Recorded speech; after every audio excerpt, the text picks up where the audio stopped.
Statements. Candidates, remember you have 60 seconds to answer or to provide your opening statement, and we'll just go down the table. Bill? Would you like me to go first? Oh, okay. That way. And where's the timer, so just so that we're... I will have the timer up at where Ian is. Okay, terrific. Testing. Are we on?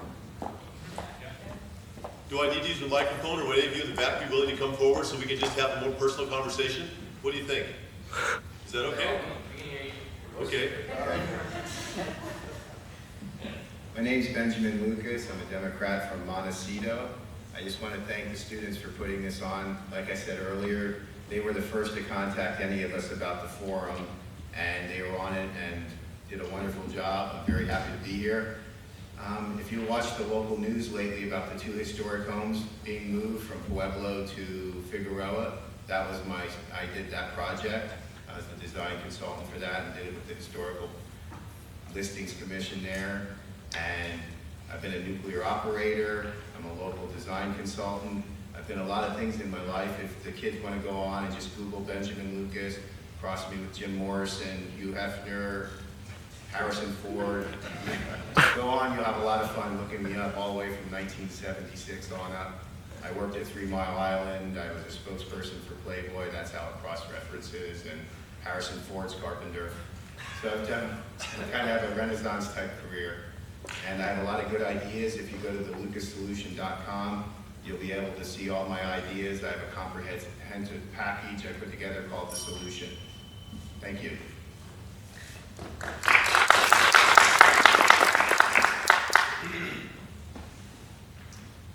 Good evening, my name is Matt Kolkinen.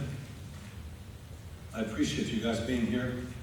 We appreciate everyone in the school for putting on this very important event. I was born in Finland on a cold winter night. I remember it distinctly. It was a shock to my system. It was a December night, cold.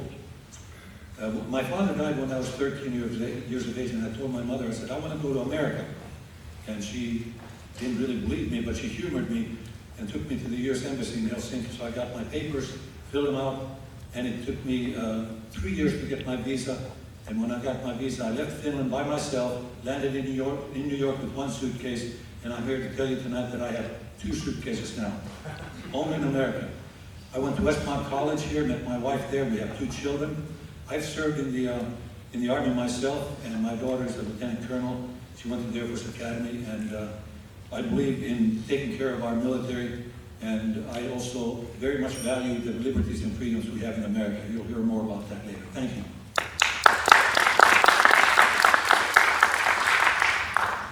Good evening, and thank you for being here. My name is Helene Schneider. I'm currently the mayor of Santa Barbara. I served on the city council before that. I'm in my 2nd term as mayor.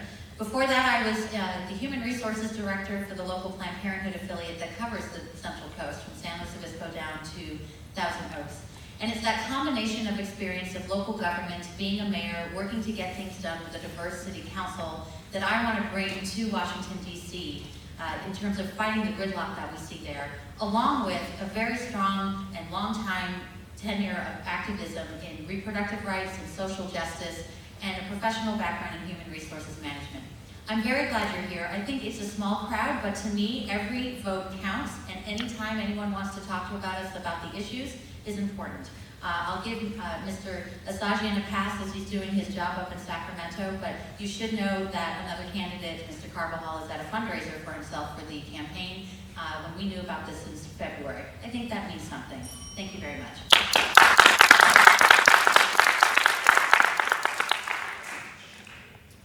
I'm Justin Freed. I'm grateful to be here. Thank you for your efforts in putting this debate together, for the opportunity to speak with all of you here this evening. I was a Santa Barbara High Don, so I hope you don't hold it against me. I love San Marcos High School and the model of education that they've implemented here, so I appreciate that. I was born and raised here in Santa Barbara. My family's been ranching for 3 generations here in California.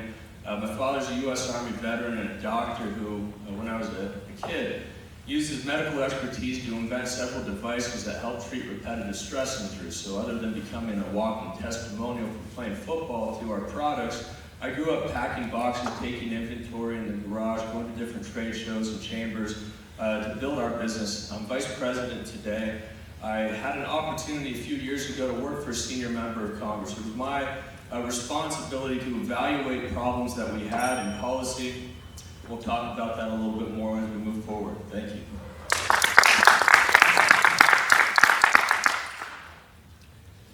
Good evening. My name is Steve Isaacson. I'm neither Democrat nor Republican. They call it no party preference. I call it nonpartisan independence, something like that. I got a couple degrees up at Cal Poly. My last degree was a PhD here at UCSB in engineering. I am an engineer. That's what I do for a living. So why am I here? Why am I running? Well, I also got tired of watching Congress be completely dysfunctional and not getting anything done. So, what else is new? They're dysfunctional.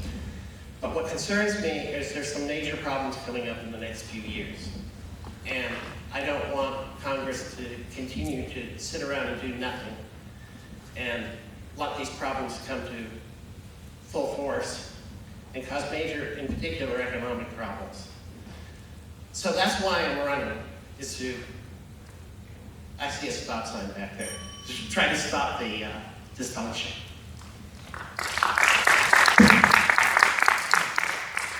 Good evening. Is this thing working? Good evening, my name is Bill Ostrander. I'm a regenerative farmer from San Luis Obispo. If you don't know what regenerative farming is, it's basically a farmer who works on improving the soil. I sequester carbon every day. It's what I do. It's a new type of farming, and it's one of the best hopes we have in terms of climate change. And I do that every day, and I'd like to talk to you more about that tonight. I hope you'll ask me some questions about that. I'm also the director of a nonprofit called the Citizens Congress. The Citizens Congress was started to help combat the corruptive influence of money in politics. As Mayor Schneider pointed out, one of our candidates is not here because they're out fundraising. And later, I hope you'll ask me more about fundraising, because I will tell you how few hours Congress actually puts in today and how many bills get passed today, basically because they're so busy spending 30 hours a week in cubicles on call centers raising money. I've been a self-funded volunteer in Africa. I've worked on 4 continents. I worked to help save the black rhino in Namibia, Africa, as well as the cheetah. I started the first all-donated public library in Namibia. I did the community development programs to help people who had no employment in a place that had 85% unemployment. Thanks for having us tonight. I really appreciate you.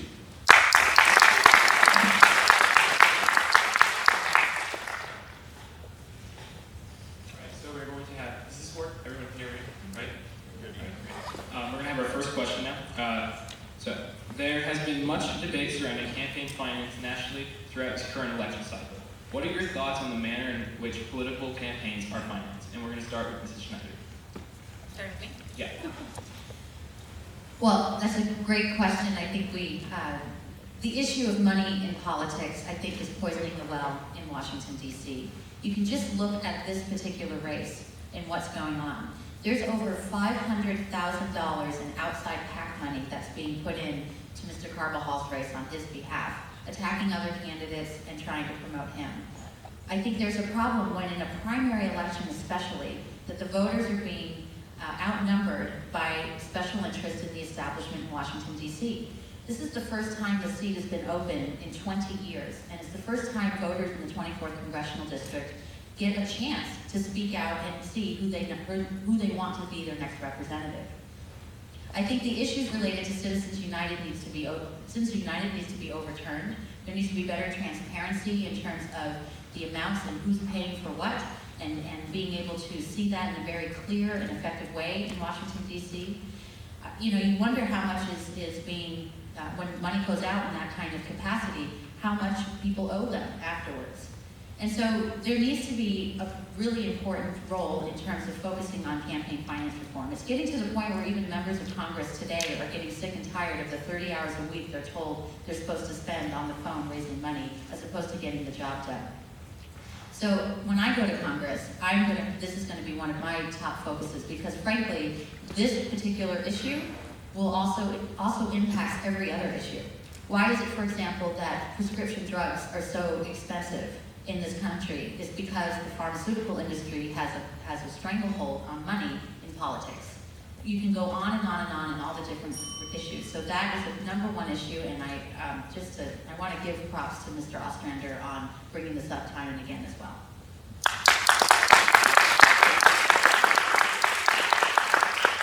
And we will now hear from Mr. Ostrander. Sorry, did you ask me? Yeah.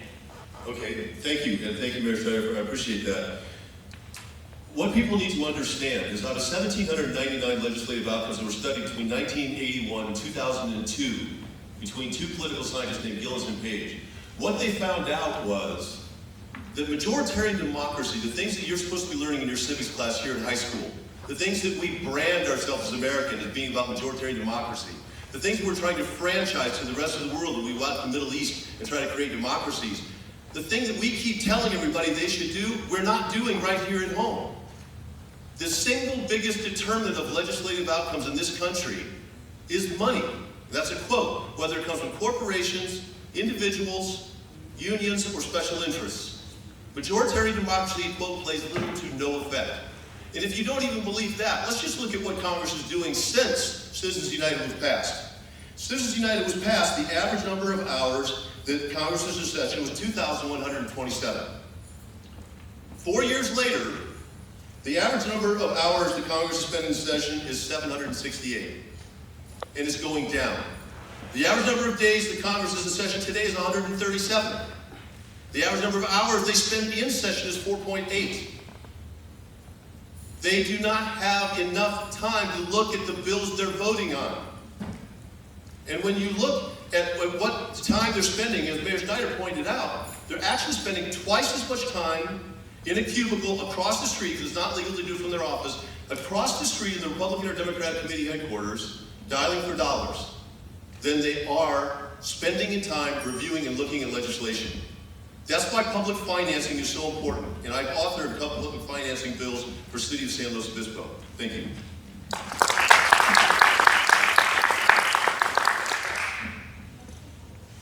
Mr. Green.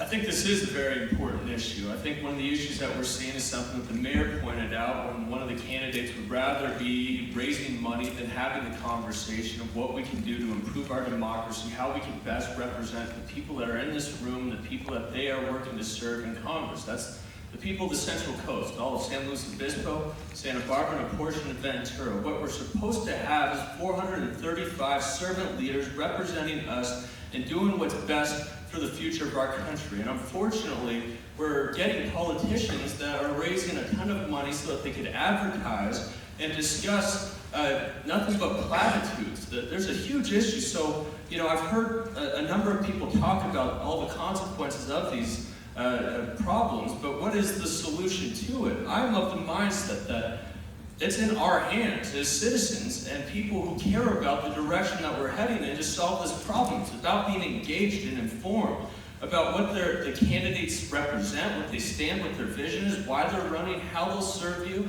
It's a matter of these types of town halls and discussions to understand how people are being adversely affected by the policies that are either being created by members of Congress or the regulating bodies in the executive branch, the different departments and agencies that are issuing out rules.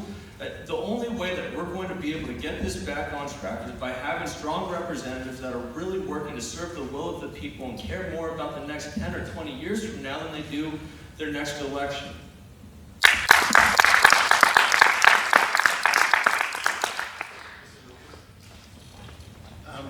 I won't hammer on that point any longer. I think we've all got the point that Congress spends a lot of time raising money. There's an old saying, when there's dysfunction, look in the House. I don't really mean the House of Representatives, I mean the House. Part of the problem we're having is the bipartisan pull in Washington. If the Democratic Party didn't have so much control over the candidates, and the RNC didn't have so much over their side, we should really vote across party lines and really look. Santa Barbara has a unique opportunity here to have an open primary. It's one of the only places in the country that Republicans can vote for Democrats, Democrats for Republicans, independents, all on the same day. And it's a really unique opportunity, and that itself will start busting Citizens United up. To go change a law that's been put in by the Supreme Court is going to be a very difficult task. And the person that gets in there will only be one of 435 votes to start that process. And then the Senate, So, you know, we have to worry about our local function and get a representative in there that's not a party member. We're party affiliated, but we're not backed by the party. Then we owe no allegiance to them, and that's how you break this cycle. I refer to myself as a Reagan Democrat. So if you look me up and figure out what I'm all about, I hope you hear it tonight, and if you don't, I hope to talk to you afterwards. But I think it's about bipartisan, and it starts with the people who elect us to office. Thank you.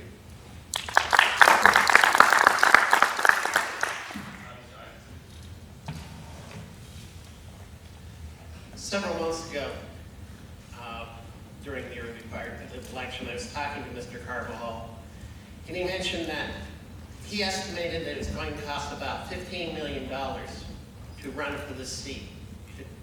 There will be $15 million involved with taking this seat in November. Think about that. The job pays $174,000 and $15 million a year, and $15 million will be used to get that job. What does that money buy? One, well, name recognition. Those that have lots of money, you're seeing their commercials on TV, you're seeing flyers in the mail, and it buys one other thing, obligations for the people who take it. That good? No, I don't like the money, the amount of money that's in politics. It's not doing us that much good.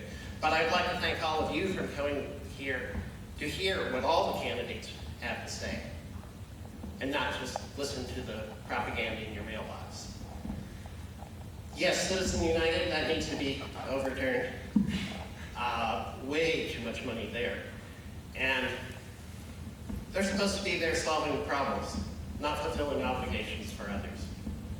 That job's put into the Constitution. Number one item on the list is the budget they're supposed to take care of. As others will tell you, budget hasn't been passed in a long time on time.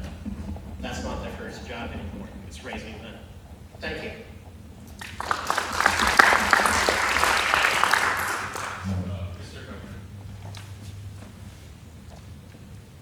I'm a financial planner by trade. I've done that for the last 45 years. It kind of humors me to hear some of the people talking about money here. Mr. Fareed says we only get platitudes. Then when I see the advertisement that he's over $1 million of campaign contributions so far has accomplished, he states that he's the only non-politician running for the office. Am I a politician? I'm not in office. So I wonder the truthfulness of the ads. I've self-funded most of the campaign. I put in over $200,000 of my own money. It doesn't mean that I won't accept contributions. I will, but I'm not beholden to anybody else. I recognize that the incumbents in office have a huge advantage. There's no way where a non-incumbent can raise enough money if there's a limit on the amount of money they have to offer. They have the name recognition. I have to generate it by buying advertising, by going out and spending a lot of time with people, which I've done. I've spent hours and hours talking to people, hundreds of people, thousands of people so far. Without the adequate amount of money, it's impossible to beat an incumbent. I know Mayor Schneider is an incumbent. She's an establishment person herself. Citizens United was ruled on by the Supreme Court, and as much as I hate seeing that my opponents might get the benefit of that, I do not believe that it should be overturned because it represents freedom of the freedom of speech that every organization person has the right constitutionally to exercise. Thank you. Is this on? 60 seconds for anyone who'd like to make a final comment on this particular question. I need to rebut this. This makes me nuts. Let me just tell you something. I have a nonprofit that deals with campaign finance reform. I have gone to Washington. I lobby 65 offices in the House and Senate, specifically the Judiciary Committee, on this very subject. I've co-authored legislation on this. I've given congressional briefing on this. I am an expert in this subject. And with the exception of Mayor Schneider, none of these people know what they're talking about whatsoever. The problem with campaign financing is not that we need money. We recognize that. This district is 200 miles long. It's the fact that less than 10% of people in the United States have ever given to a campaign. And less than 0.36% of the population has ever given more than $200 to a campaign. What you are seeing is that wealth dictates outcomes. Wealth dictates outcomes in almost every single circumstance. It is not about funding the elections that is the problem. It is where the money comes from. It is like in your judiciary committee. Imagine you're going in front of a judge and your opponent pays the judge's salary. Even if the judge comes down with a verdict that may or may not be right, it's the appearance of corruption. In what other place do you see that we fund public office with private funds? That's the point. We spread the influence, just like we do the schools, the fire departments, the roads, etc. You spread the influence so no single person has an outsized influence over our democracy. Thank you.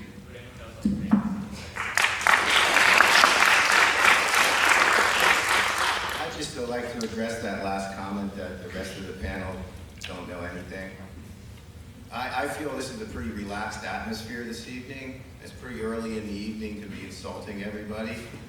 I'm sure Mr. Ostrander doesn't know about nuclear operations, being a nuclear engineer and a nuclear operator myself. I expressed my thoughts about campaign finance reform. You didn't express it that way. If I didn't, I apologize to you, Mr. Lucas. It's Thank about you. campaign finance reform. Thank you. Be very specific when you're talking. My I apologies. appreciate that, Bill, and I just wanted to address that statement. Thank you.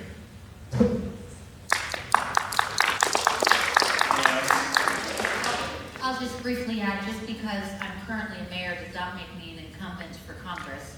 And in fact, I'm anything but the establishment candidate for the seat. And in fact, it is because, if you look at the San Luis Obispo Tribune's endorsement, they said that they picked me to endorse in the seat because I have independent thinking and will fight strongly for the constituents, not for the political establishment in Washington, D.C. Thank you.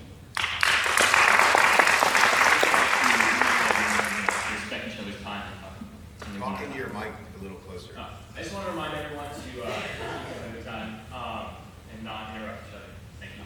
Now we're going to have a second question from Noella. Okay, for our second question, in light of numerous shootings on school campuses, there's a growing conversation surrounding how we should go about preventing such tragedies.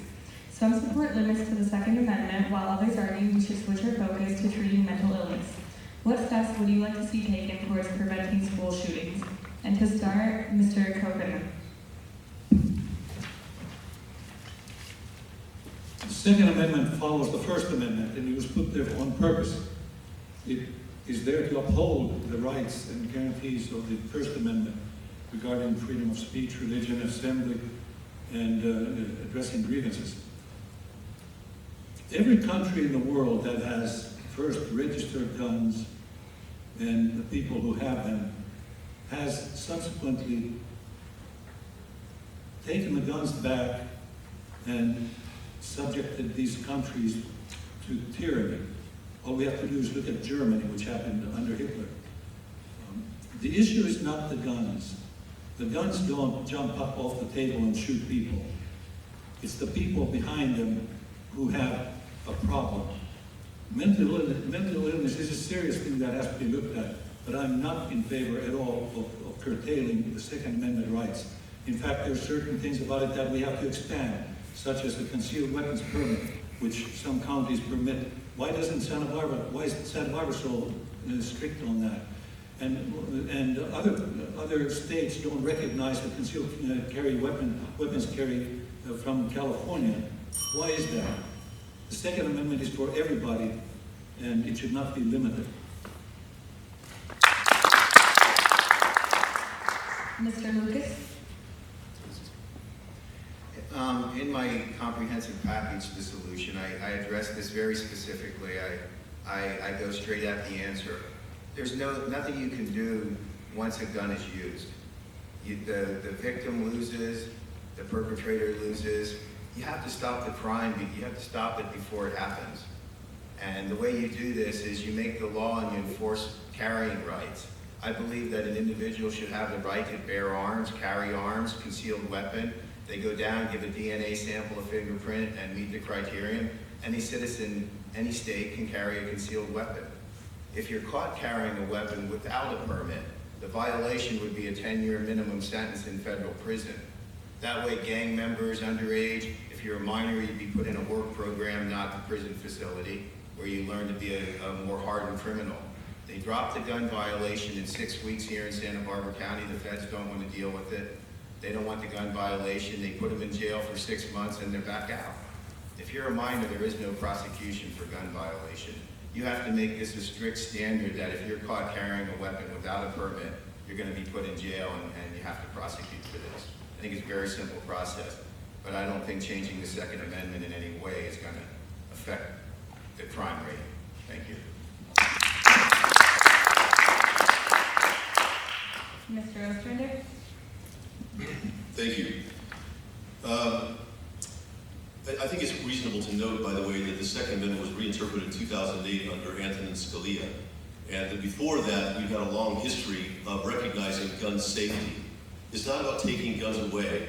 And it's not 1776 where we're worried about the English coming and overrunning us. It's a different scenario today.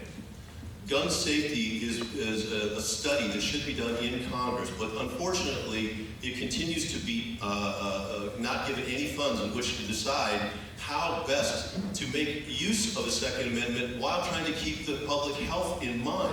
It's important to recognize that, for example, that automobiles in the 1960s, before most of you were born, very commonly killed people in relatively small accidents, even on the highways.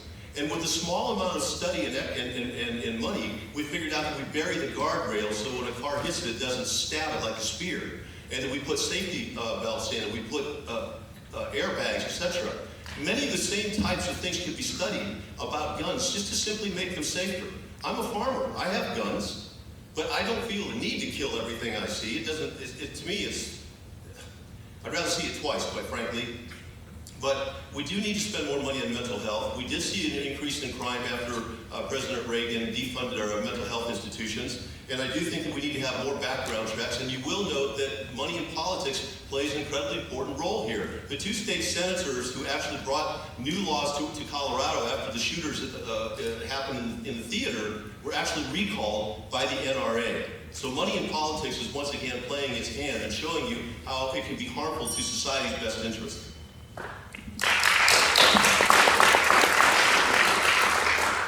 Mr. Fareed? I think there are a number of issues that go in line with this. It's interesting to hear no one is opposed to the Second Amendment. I, too, am in favor of the Second Amendment. What we need to have is follow-through on the actual mental health component legislation to that end. But most importantly, we need to make sure that we have modernized technology for interagency cooperation. I just saw something the other night when I was talking to a couple of dispatchers.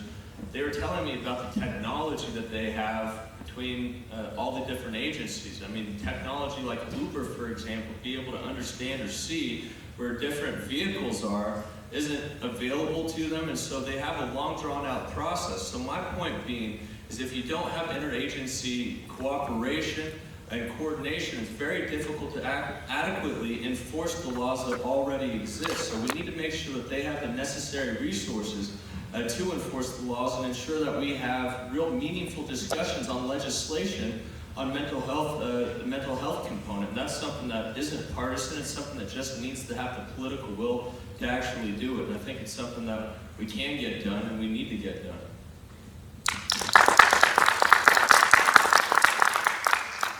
Mrs. Schneider? Thank you. There's a public health epidemic when it comes to gun violence in this country, and unfortunately we're seeing much of it on school campuses. From elementary school campuses at Sandy Hook to right here in Isla Vista almost 2 years ago. And there are a variety of things that we need to do to combat that gun violence and reduce gun violence in this country. You can be for the Second Amendment and for legislation that prevents gun violence in our community. You can be for universal background checks, where we have great legislation here in the state of California, but if you cross the border to other states, you don't have those same kind of regulations. It's very easy for a felon or someone who is mentally unstable to get a firearm in many parts of the country and then just bring it over across to California or anywhere else. Congress doesn't even allow that data is used to collect information about violence. And that needs to happen in terms of funding for just the data. You talked about those school shootings and how to prevent school shootings. It's not just about issues about the Second Amendment and guns. It's about prevention. It's about having community service officers on campus. It's about a sense of community policing and working together as a community. It's groups like AHA's Peace Builders that try to prevent violence from happening in the first place. It's speaking out about rhetoric against people based on their sexual orientation or their gender or their disability. Creating a sense of community so you can reduce the violence from the beginning, it will bring us to a safer community overall.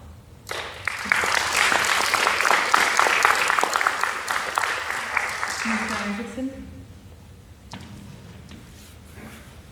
Even Justice Scalia, when he did that led the Supreme Court ruling, was saying that gun ownership was proper for legal purposes. That was part of the decision, such as self-defense.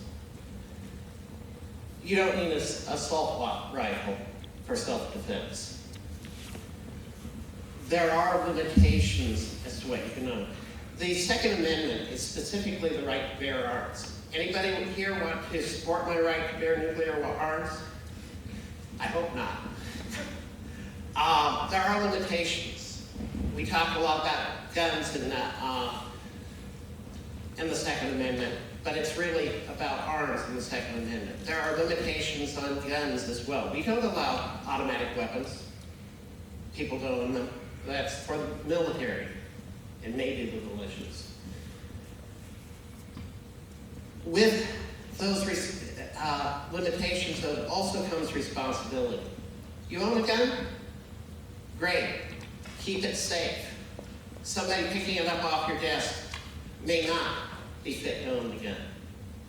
And that's your responsibility, not to just leave it laying around for others to take. Yes, you're talking about school violence in particular, and that does get into mental health. And that's part of the reason we have the registration laws. It is to weed out the felons, the mentally ill, so that they don't have weapons to go do shootings. And I think that's as far as I go. Thank you much.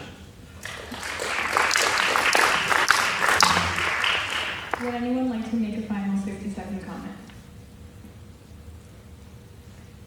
Right, the next question. Many politicians, particularly on the left, most notably Bernie Sanders among them, have been able to attract massive support from young people by promising things like free college tuition to publicly funded universities. What is your position on this concept of free college? We're going to start with Mr. Ostrinker. Well, I happen to be the only candidate who's endorsed Bernie Sanders, in fact, and I am a big believer in giving opportunities for education for people. To go to UCSB over here, for example, for a 4-year undergraduate degree as an in-state student is going to cost you approximately $140,000. Now, most of the older people in this audience may recall that California actually established its college education system so it should be accessible and basically free for all. These are legislative choices. You have to recognize that in 1980, we started defunding education at approximately, and we've done so at about approximately 40%, even with inflation-adjusted wages. We're about 40% less money given towards education than we were just a few years ago. And it doesn't make any sense, because when you stop and you think about it, when you actually look at statistics, we know that for every $1 of post-secondary education money that the public invests, we get $13 back in the state of Virginia and $7.46 back in the state of Maine. Just those are two states that studied it. That's a 1,200% return on investment.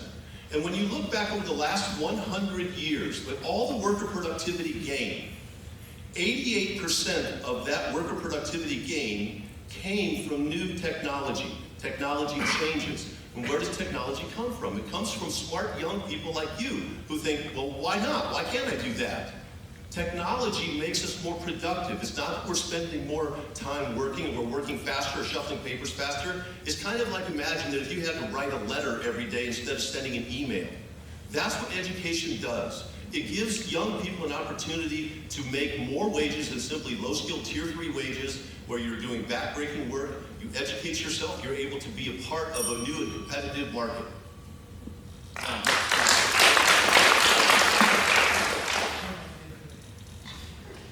I do believe that getting into a situation where you can get into free secondary higher education is a good goal to make. It's the question of how do you get there. And I think an incremental approach is probably a best way to go. I do believe there are some immediate roles to take. One is to allow the ability for students who have student loan debt to be able to refinance that debt after graduation, to be able to then pay less money in interest so they can pay back their student loans. There are opportunities available. I saw it when I worked at Planned Parenthood for people who want to go into the medical field to get their loans paid back by going into underserved areas to work in the healthcare field, so that in that way to help them to pay back their loans, and also serving areas that were very needed in terms of medical underserved areas. We need to increase Pell Grants and increase other opportunities for funding to go to college.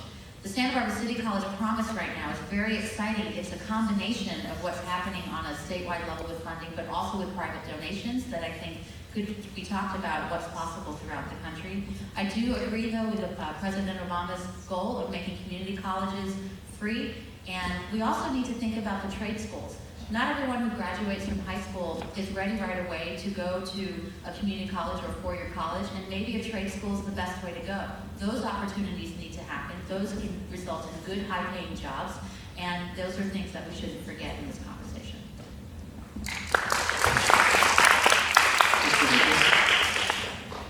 Once again, I'm going to correct Mr. Ostrander. I too support Bernie Sanders, and I have since the beginning. It's Second apology, I'm sorry. really interesting that he mentions it in a youth crowd in Santa Barbara and not SLO, but in where it's heavy Republican up there. But anyway, to get into this, I'm a father of three. I have three in the college level right now. We can hardly fund our general education right now. Just talking prior to this, San Marcos is the largest high school in our district. They don't get any outside funding for their sports programs, their drama classes, all their extracurricular activities. They have to go out and raise the funds. How do you think we're going to all of a sudden have free college when you get out if we couldn't even pay for your general education? What I believe is there's over $50 million in unclaimed grants, benefits that you can apply for. If the kids get really smart and go out there, my daughter's received $50,000 to go to Loyola Marymount. My son's going for free at Northridge because of his academic success. It's challenging, but it can be done. I think the money that we give students should be in a postgraduate where you want to go for your doctorates, I believe, service to reimburse the government. I would support, if you wanted to get a doctor's degree, that you would serve 5 years in service in inner city hospitals and rural community hospitals if you get your doctorates, and we'll pay your full ride. We'll do things like that where the numbers get really heavy. $6,000 a year for 5 years, $30,000 in debt. Just be careful what you sign out there. The paperwork, ask the interest rates, educate yourself. Part of growing up as a child is to educate yourself on fiscal responsibility also. I hope you do. Thank you.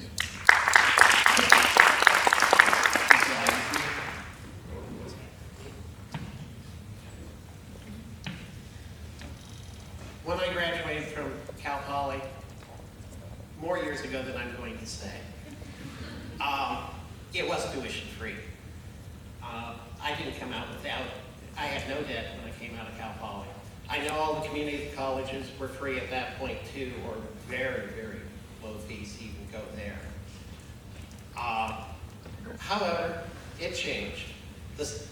These are state-funded institutions, and the state became unwilling or unable to continue to fund the universities. They're not free to run. University professors' salaries are not cheap. The federal loan program that is criticized so much was actually created to make the universities that were becoming more and more expensive affordable. I don't know that it was 100% successful. I think it allowed the cost of college to rise as well. But that's the reason it was created.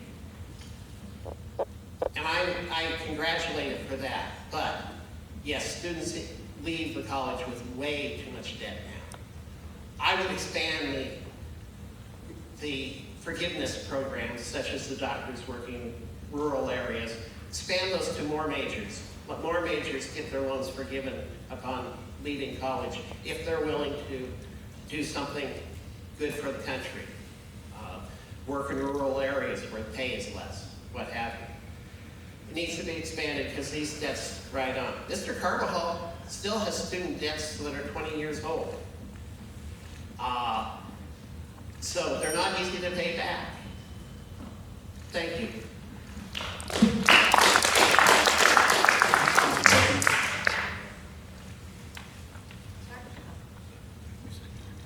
No, I already spoke. I went to Westmont College, as I mentioned. I attended there 3 years after I'd come to the United States. It wasn't free. It's not free today either. I worked my butt off. I worked outside and I earned as much money as I could. And I did play soccer and got a small soccer scholarship at that point. One of the problems I see is that the students coming out of many high schools are not prepared for college, and consequently they have to spend a lot of time in remedial classes before they even get started on their major studies. So that extends the amount of time they have to spend at universities.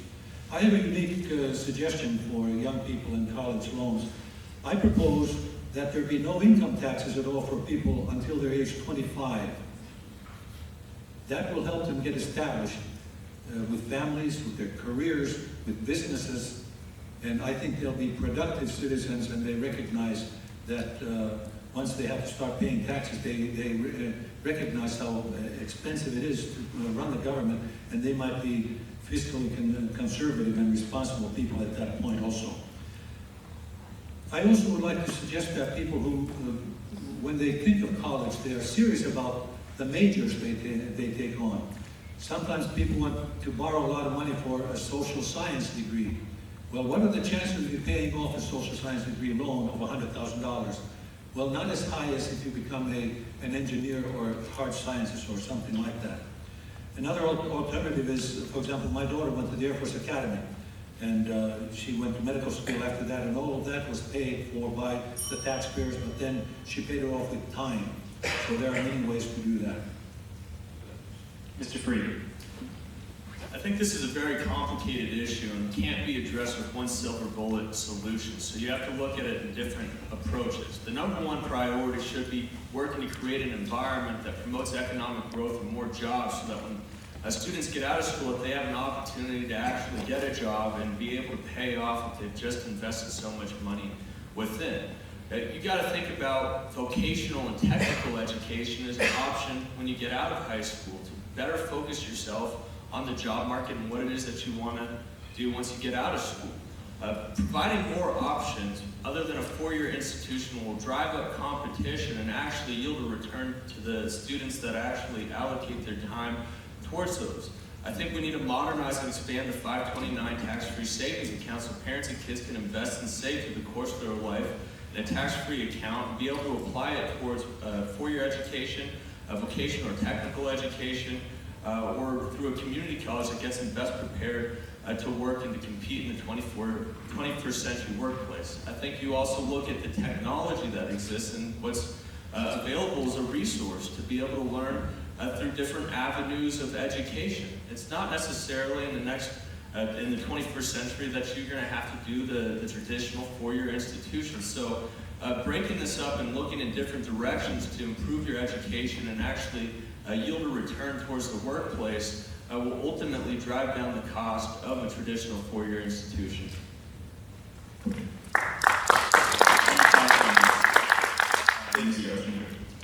First of all, please understand, these are legislative choices, people. We have the ability to pay for this. It's really not that complicated.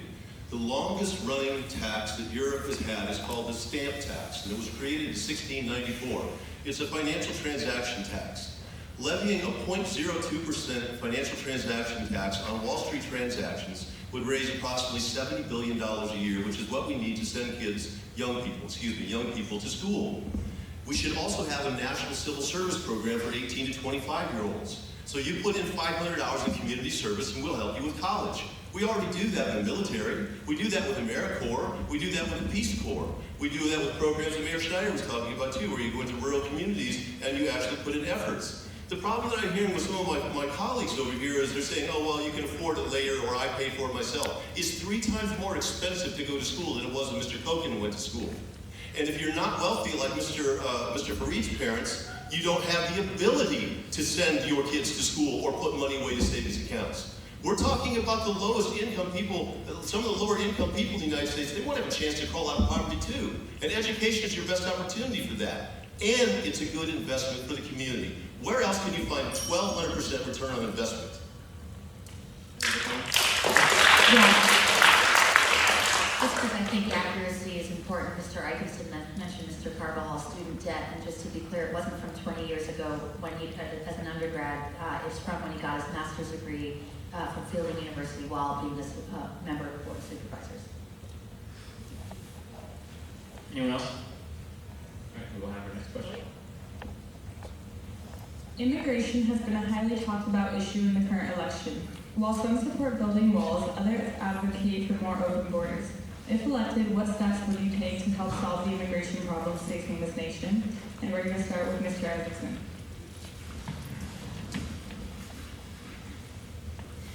Well, I can't stand. I want a secure border. We shouldn't have just an open border where everybody just wanders across.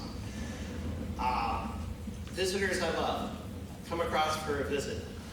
However, a large part of the immigration problem is people that we refer to as illegals or undocumented people who are here. 11 million of them, as I understand it. Most of these people have been here for quite some time. They've integrated into our neighborhoods. They have friends and family here. The friends and family could very well be legal. We need to treat them with respect. They need to come out of the shadows, because they are good neighbors, and we need to treat them as such. As a consequence, I do want some avenue for them for legal status, which could include citizenship. Now, those who just come here or committing felons, deport them. Because we should secure our borders just from the fact of being a nation. Have visitors come across, that's great. But the illegals that have been here and are part of our neighborhoods, let's welcome them and treat them with the respect they deserve. Thank you.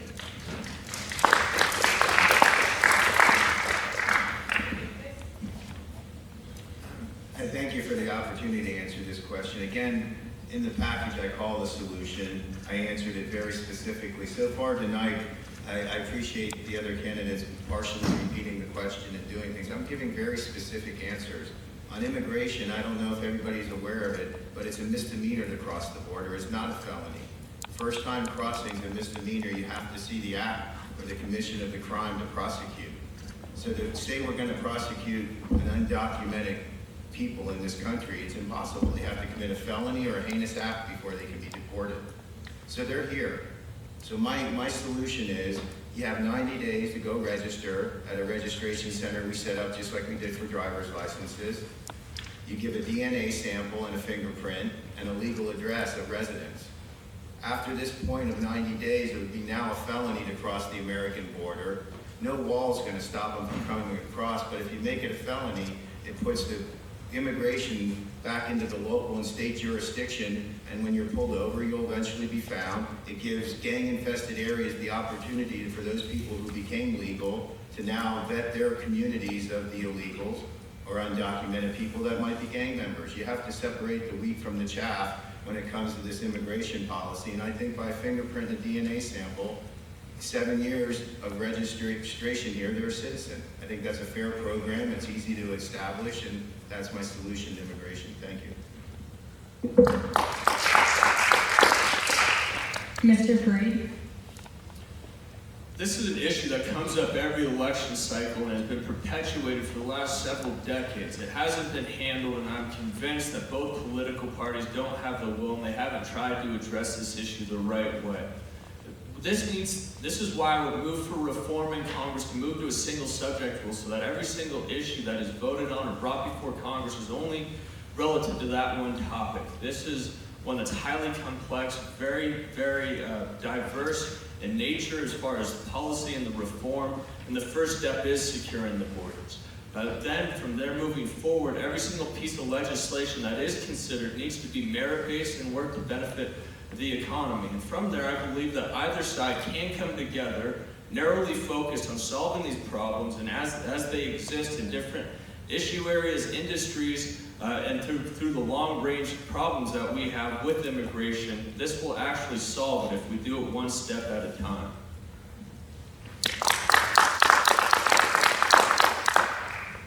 Mrs. Schneider? Thank you. I think we all agree that we need comprehensive immigration reform, that the system is broken. As Mr. Fareed has said, both sides, both Democrats and Republicans in Washington have said so for many, many years. Presidents from both sides, when they were in the White House, has also said so, and there's just been a lack of inertia. I disagree with Mr. Fareed on the approach, though, because I believe when you're looking at something as complex and comprehensive as this, to do one step at a time, you're going to end up with win-lose situations, or people are going to feel like it's a win-lose situation for each step, and it's not looking at the full issue in totality.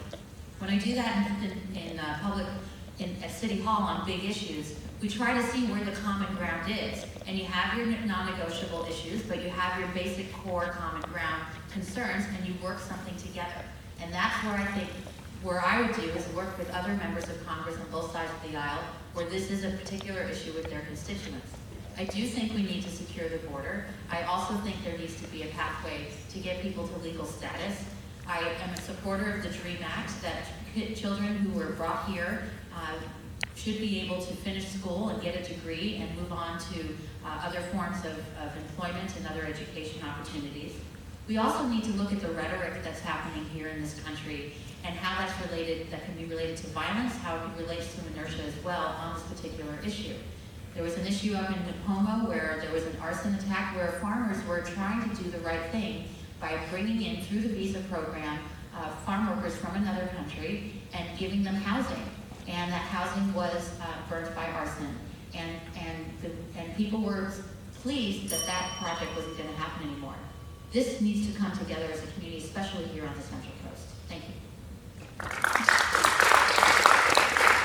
Mr. Kokkonen? Being as I am an immigrant myself, I have some perspective on it which might conflict with other candidates here. By the way, the Nipomo arson was because the people wanted to put 16 people in one house. That's quite a lot more than what the local zoning permitted. I have three questions basically I want to ask you. One, should we give the driver's licenses to the illegals in California? Two, once people are here illegally, should they be given work permits to reward them? Three, should we expand the Medi-Cal program to another 1.5 million Californians, which currently is available as a welfare issue to citizens, but is being talked about to being expanded also to the illegals? Well, one of our competitors, Mr. Ashajian, voted for all three of these. I absolutely oppose it. I'm sick and tired of the problem of illegal aliens. They're not illegal immigrants. Immigration is the legal entry of a person into a country to become a member of that society. They're illegal aliens, and we have a problem in the enormous cost of all of our facilities because of that. It also disrespects the people who come here legally themselves. It also disrespects our understanding of law and lawfulness. And the best solution to this is to make sure that employers have to uphold the E-Verify program, because if they hire somebody who's not on the government's E-Verify program list, then their penalty should be that the wages they pay to the employees would be non-tax deductible to them. Therefore, they would self-deport themselves, and we don't have to round them up and send illegals out of here.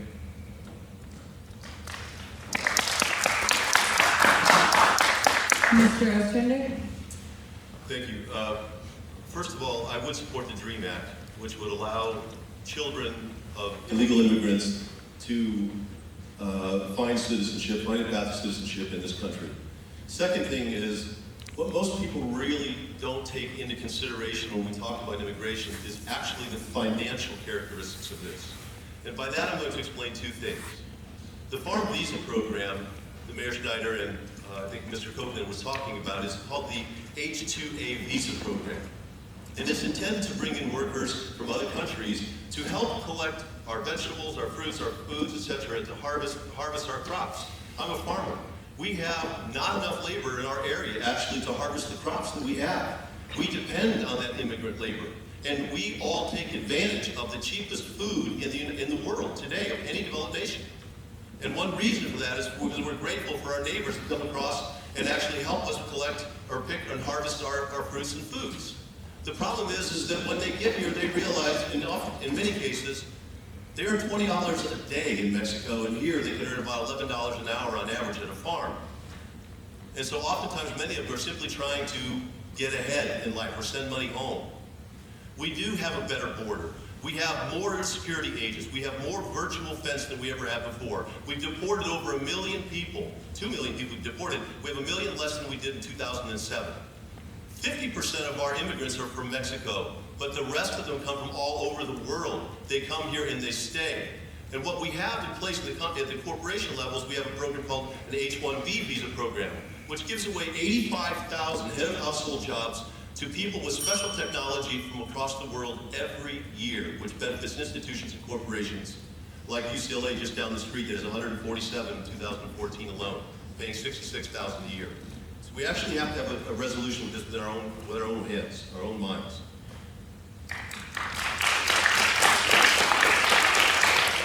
Would anyone like to make a final 60-second comment? I'd like to respond to that because my name was mentioned there, if I may. I'm absolutely all in favor of redoing our Braceros program for the farm workers. The program worked very well. We can improve on it, but we need to know absolutely who's come here, and because there are security questions involved in it also. Unfortunately, for many people like Mr. Carvajal, he talks about the comprehensive immigration reform. For him, comprehensive means let anybody and everybody in here comprehensively. Doesn't matter how they come, as long as they come here. The immigration law was changed in the 1960s, about 1963, by Kennedy. It was changed from an economic need that we United States had to one of family affiliation.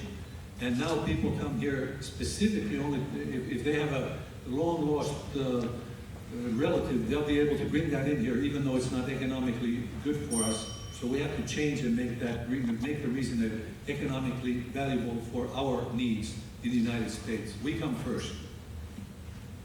Does anyone else have any final comments? Yeah, just note briefly, the mayor suggested that she disagreed with the approach of moving to a single subject rule and dealing with each issue one step at a time, being narrowly focused on each one of those issues, and then suggested essentially to do this the exact same way that past politicians have been trying to address this issue. I think it's necessary that we do evaluate these things on the substance and the merit of the policy, as opposed to trying to cut deals and throw a bunch of different policies into one all-encompassing bill. We need to be able to see what's in them and make sure that we're solving these problems with a long-range solution, and that can only happen step by step. I'd like to say one more thing about this immigration. Being from California, we're a bit ethnocentric on the viewpoint of why immigrants are here. Right now on the East Coast, they're estimating 100,000 undocumented are coming in through Puerto Rico. They're going there, getting fake birth certificates, and they're entering the East Coast because the agreement we made with Puerto Rico is they can collect welfare, unemployment, Social Security, food stamps. They get all the benefits and don't pay taxes. Now the immigrants from the South and other countries, Iraq, Iran, that's where they're coming in through. They're going to Puerto Rico, they're coming in through the East Coast with fake birth certificates, and they're getting, the cities on the East Coast are going bankrupt. Allentown, Reading couldn't even afford a Christmas tree last year, and they got made fun of on the news, Reading, Pennsylvania. They have 98,000 undocumented people in Reading, Pennsylvania, collecting benefits. It's a major problem. So I just wanted to add that we think about the West Coast, but they're coming in all borders. Thank you very much. I would like to add one thing here. Studies have been made about what the economic impact of immigration is, both illegal and legal. And all the studies point out that there is a positive net gain to both legal and illegal immigration in this country. I'm not advocating for illegal immigration, but my point is most of us are actually benefiting by it by about 1% of our net value of our net earnings every year is advantaged because of the immigration program, because of immigrants coming to this country, excuse me. Was it 2 years ago, when the Hispanics in the city of Los Angeles decided to go on a strike, and the city shut down. There were no dishwashers, there was no waiters, there were people who were not actually helping in the hospitality industry. We all take advantage in the farms, in our food systems, in our hospitality services, because of inexpensive labor. And sometimes that angers misdirected in xenophobic ways. Yes, we need to have a secure border. Yes, we need to have legal immigration. But let's take responsibility for ourselves that we actually enjoy some of the fruits of that labor, which is why we still have a problem with it. It's not policy, it's just that we have a mixed feeling about it. And I want to make a correction to that, if I may. The studies he's referring to are not valid. The studies I have looked at are that it costs us money to the illegal alien. Overall, that status costs us a lot of money. What's happening also is that the farmers will be mechanizing much faster if they lose the employees. And in the long run, that will actually reduce employment on the farms and fields. But again, the net cost of the illegal aliens in our country is very, very high. I should say that my study came from Harvard, by the way, and you cannot find a machine. Am I impressed by Harvard? Think of all the people that they've come out and have come out of there. Big deal. Harvard. All right, next question.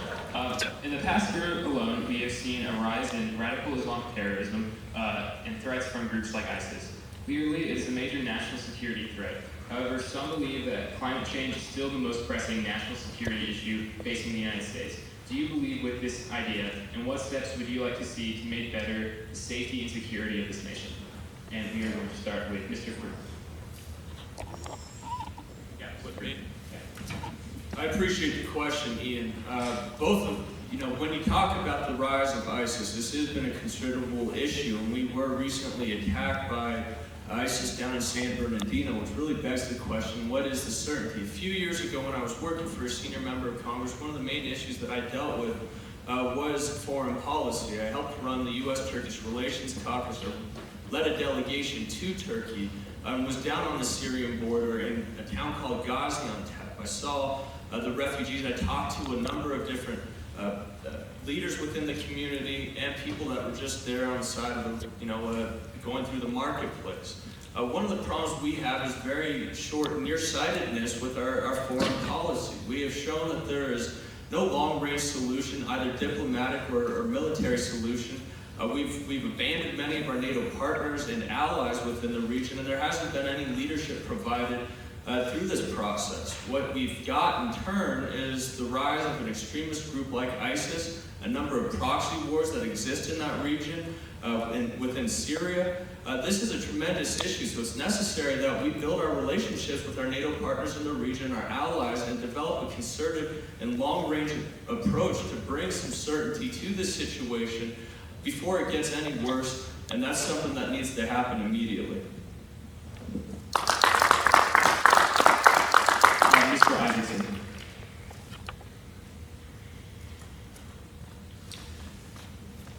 ISIS has said they want to attack us. they'd like to bring us down. I have no question about attacking ISIS and bringing it down. I think we need to work with our allies to do so. The latest 250 troops, I think, that are being sent over there is really to work with the locals there to bring the local group of ISIS down. However, the San Bernardino case might have been inspired by ISIS in the sense that they studied, the pair of people studied what ISIS preached and went out and attacked the local neighbors. However, there have been other cases. Going further back, Timothy McVeigh bombed the federal building. Worst terrorist attack other than 9/11 on American soil. He was just an American. He just disliked a lot of stuff and brought it down. But he was tried under a terrorist act. It happens. The San Bernardino people weren't from that part of the, well, one of them was from that part of the world, but had gotten U.S. citizenship, I believe. And the other one was American born. He was a full American citizen. We do have terrorists here. That's not where the principal things are going. We need to be vigilant. We need to weed out people who may have terrorist acts throughout. Islam is not the problem per se. There is a sect of Islam that is called ISIS that wants to attack us. But Islam itself is not the problem. Thank you. Mrs. Schneider. Thank you. I do believe that we need to keep strong allies throughout the world, through NATO, through Israel. I believe that unfortunately there's been too much partisanship that's occurred in the last couple of years as it relates to our strongest partner in the Middle East, which is Israel, and something that needs to have some fences mended on both sides of the aisle here. So we need to look at this in a global fashion, because, and I also agree with Mr. Hikison that Islam in itself is not the issue. We're talking about extremist behavior from certain individuals in certain parts of the country. And there is domestic terrorism as well as home. We need to make sure that we work not only with global allies, but that we give our own institutions and our own departments the tools that they need to do the job that they need to do. But we have to be very careful also of making sure that we don't create a big brother type of situation where our own privacy rights are being very threatened as well. So it's a very delicate balance, and I think that is a big concern that we need to work on together. You mentioned climate change as an either-or situation of national security threat. I cannot believe that I think it would be, let me rephrase this. It is certainly possible to look at foreign concerns and foreign threats as well as something as significant as climate change. They are both very important. They both have their own significant impacts on our world and our country, and both need to be addressed. To put one against the other, I think, is not necessary.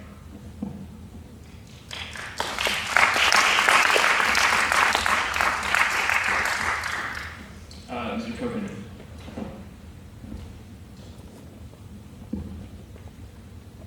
I agree that it's just ludicrous to put those two questions side by side as to which is more important. The Syrian ambassador was asked a question right after the Paris attack. He was the ambassador to India. He was asked, how many of the refugees that are leaving Syria now, how many of them roughly would you say are jihadists, which are the murdering Islamic terrorists? He said, probably about 20%. That's a huge number. So I've got a question for you. I got these M&Ms here. Now, I'll say 3% of them are poisonous. Only 3%. I'll send this around there. Would you take and have some of these? If only 3% will absolutely kill you if you happen to take the wrong one. Well, I don't think any of you would take that. I won't take that bet for our country either. And I want to make sure that no Islamic terrorists come here. We have to understand that Islam in itself is a totalitarian system of economics, jurisprudence, of politics. It's a political system, and it's not only a religion. And I would want to keep them out, not because of the religion, but because of everything about that system is against our Constitution. I've studied the Quran. I was a philosophy major. I've studied it extensively, and the stuff we hear about it are quite different. And we need to realize that that Islam is different from Christianity. The two worldviews are totally different. In the Islamic worldview, the father gives a bond to his son and says, "Go out and kill as many infidels as possible." And on the other hand, in the Christian faith, the father sends his son and says, "Would you go die for the people?" When you understand that, then you understand why one of them is out to try to capture the world.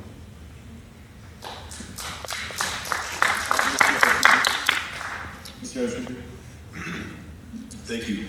Can I ask for a clarification? Did you say which one is most important, or are you saying that climate change has an effect on ISIS or ISIL? I'm sorry, I didn't get the whole question. The question is that some have argued that the most pressing national security issue to the country is climate change rather than something such as Islamic terrorism. What are your views on what we should prioritize in terms of national security?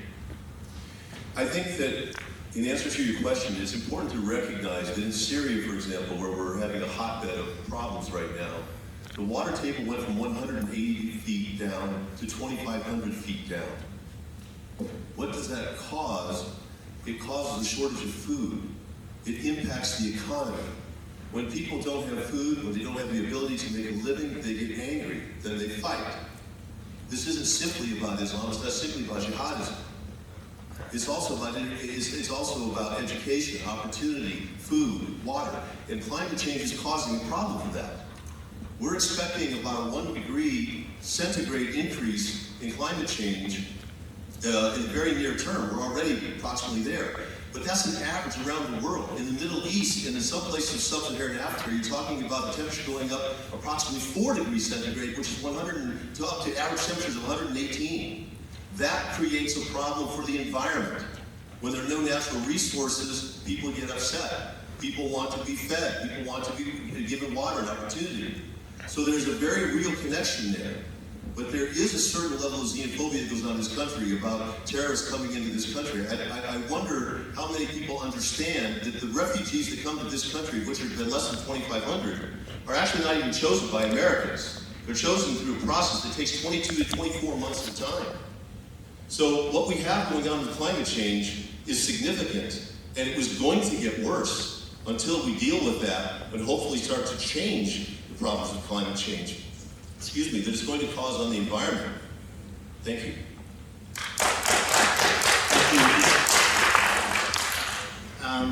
Once again, I really didn't hear any answers. I heard a lot of what the problems are. I really believe that the solution sitting right in the room right here is the children. I believe that these children in foreign countries that are trying to get out of their country have nothing to do with ISIS and ISIL and Syria and all the things going on. We really have to, there's genocide going on in these countries, and we have to come up with a practical solution that protects the children, and that's how we're going to teach other cultures. I propose that we take our closed military bases, we make them international high school facilities, we offer foreign countries we send aid to for these purposes, education of girls, Boko Haram in Africa. They're taking, I'd offer 12 to 14-year-old students the right to come to America. They'd be international high school facilities, 1 year of English immersion, we all speak a common language, 3 years of international high school and a stipend when they go back to country of origin. The way we pay for it is we earmark per student, when we send that government aid over to those countries, we earmark it back per student that they have here. That way they'll have each other's international addresses. If you want to see assimilation occur, put kids together. They have no boundaries. They don't see the race, they don't see the cultural differences. And if they all spoke a common language, we could send them home to countries of origin after 20 years, 5 generations of this program. Can you imagine how many students would be traveling the world that have been assimilated in our country, that learned democracy, freedom, just the ability to understand 50% of the world still doesn't use a bathroom. You know, we take a lot of things for granted here. We want them to take on complex situations in the world, and they don't even have facilities in their countries. There's a lot of stars out there supporting just getting them facilities. Thank you.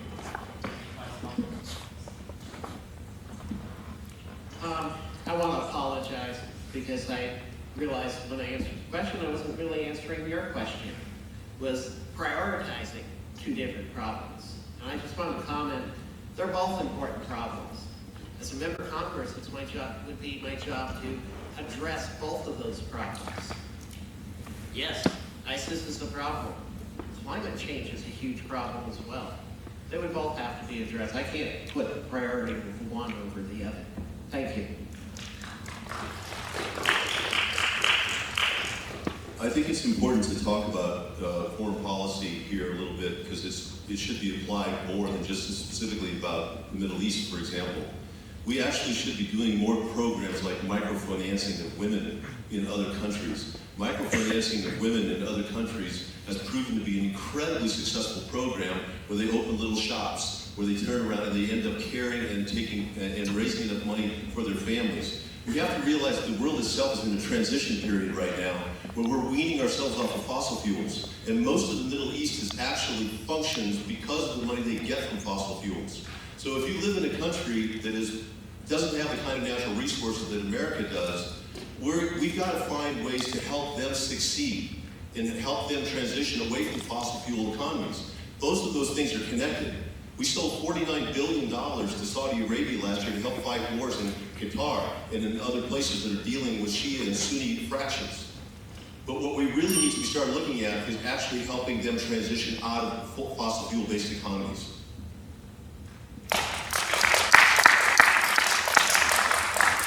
You remember Hurricane Sandy up in the East Coast and the devastation that happened, and it was a national security threat.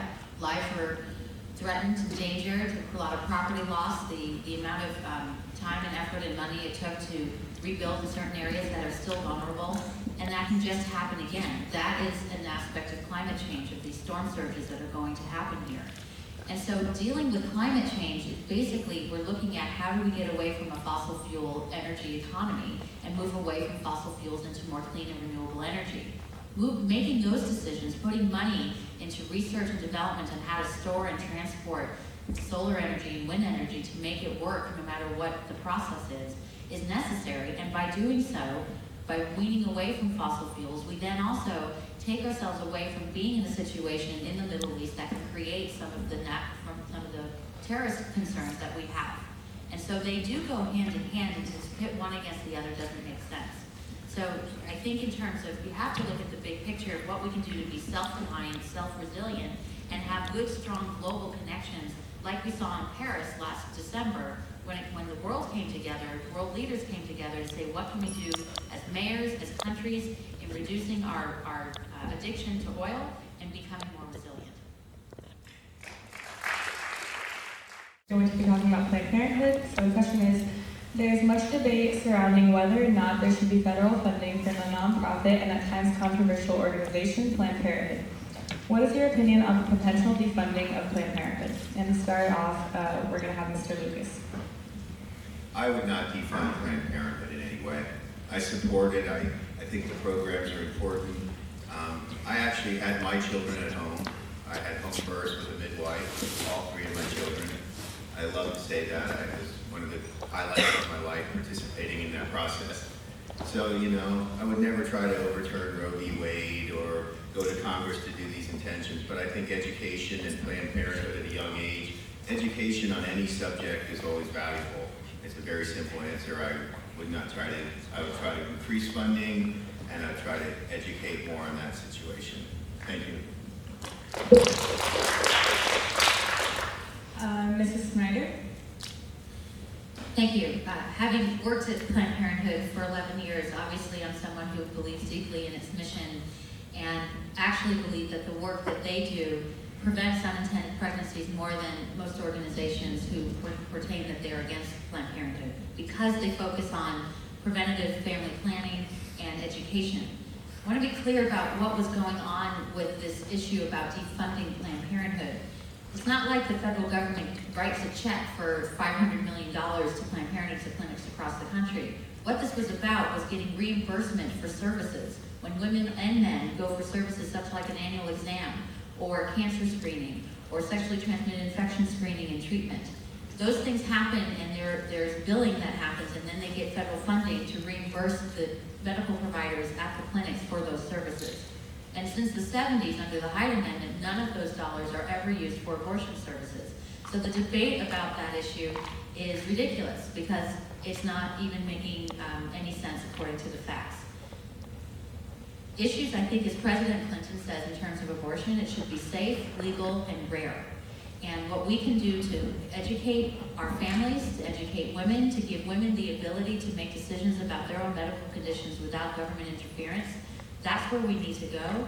And Planned Parenthood in particular has been a leader in this for almost 100 years. It'll be 100 years this October.